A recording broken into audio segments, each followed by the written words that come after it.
Wow, wow. That's very good. Thank you. Now I can see the major difference. Like I asked your colleague earlier, the passion with which you deliver this is so amazing. There's no way you'd have put it down in writing. There's just no way. The passion. What exactly was the poem about? The poem was about books being my home. Okay. It was actually I wrote this as an entry poem for the Niger Poetry Slam last year. And the subject was to write about home. And this was my home. And that was the one that got you the crown, right? Yes, well, it wasn't just one poem. Okay. We had like 3 sessions, and I think it was together. Okay. And the 3 different poems I did. Okay, and just has it that you practically appeared from nowhere I won the crown. So where were you before? I haven't stopped hearing that, really. That you won't stop, really? That's what happened. Well, I'd never known there was a place. I never knew spoken word had a place in Nigeria. Okay. And so I wasn't even looking at it. The only way I was interested was because I used to watch videos online about spoken word in the US or other countries. So when the poetry slam came up, it was because I was familiar with the host, who was Basi Ikpi at the time. Okay. So that was why I entered for it, and it worked out. Yeah, and I ended up being the winner. What was your background? What's your background like? What were you doing before this? Before the slam? Yes, what were you doing? I just finished school. Okay. I just graduated from school, and I was serving, actually. Okay. I was serving, and it just came up. So you've not done anything of this sort, as you were saying before? Well, no, not really. I've been writing poetry since I was in GS2. Okay. So the thing that was totally new was the spoken word. I had never done that before, so you did so well. As at the first I time surprised you did myself. wow. I think. Okay. I know the previous editions you did a fantastic job.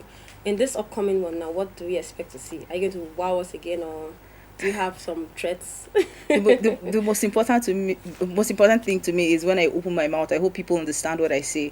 So if they understand it and it means something to them, that's good enough for me. So if I've been doing that before, then you can be sure I'll give it to you the same way. I'll hold your word, and I'm sure you you'll be there. Yes, I will be. What of your family, your friends? How do they see this chosen? Are you intend to take it up as a career? And if you are, what is like the opinion of your family and your friends? Are they in support or? Well, it's not. I think by winning the slam, I didn't give them any choice, in the sense that I didn't have to. I'm talking about my family now. I didn't have to ask for support. If you came out doing something and you did it the best, there's nobody there to doubt that you can actually become somebody with it. So there's no struggle there, and they are very, very supportive of me. In fact, I have my friends editing my poems before I let anybody else hear them, because I think they would give me the criticism that I need to get it right. Get it right. That's a nice one. What about the youths? How do you use this to reach out to youths? Is there any particular area you intend to use this art to focus on, like the youth? It's a lot of there's a lot of confusion out there, this identity issue. So how, like, this form of poetry now is a very good means of reaching. So is there a particular set of people that you intend to reach out to? Well, I think among spoken word artists there's an unspoken agreement that every piece is a story. Okay. And every piece is, if it's not your story, it's somebody else's story. Even if it's your story, if they can relate, it means there's something there for them.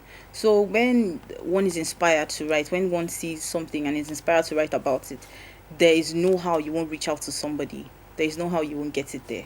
So. Okay. And how far do you intend to take this? I'm going with this. Well, it's not I'm a poet, so it's when I die. I'm a poet. So it's not going to stop. The only thing is the level at which I perform, of course, would always change as the years go by.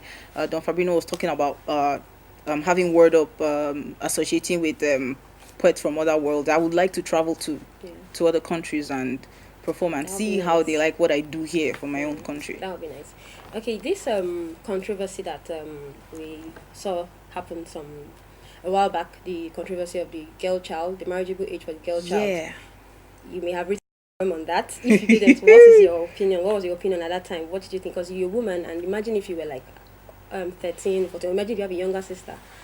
No, I don't even imagine have if you're from that part of the country. I don't even have to imagine, because I have nieces that are bordering on that age, and when I heard about this, I was just looking at them. I was looking at them and I said, I should write something. I should, but it wasn't there. If I am going to write something, it has to really get personal for me. And I just didn't know how to go about it. Okay. But of course, this is just something that we cannot look at and let it pass by. So if we will fight with poetry, we will fight. If we will fight with music, we will fight. As long as we keep fighting. That is true. A lecturer of mine said something that really and truly every individual is a poet if only you look inwards. Because in fact, as a Nigerian, once you're in Nigeria, you're qualified to be a poet because all you need to do is look around you. You see something that will pinch you. I believe you. I believe you. People come up and say, I'm not a poet. I can't do this. But the truth is, I think the way when we perform, so to speak, they look at it and I think what they are really saying is I can't perform. But once you write it down, once your words mean something, you're there. That's true. Thank you so much for coming to the studio.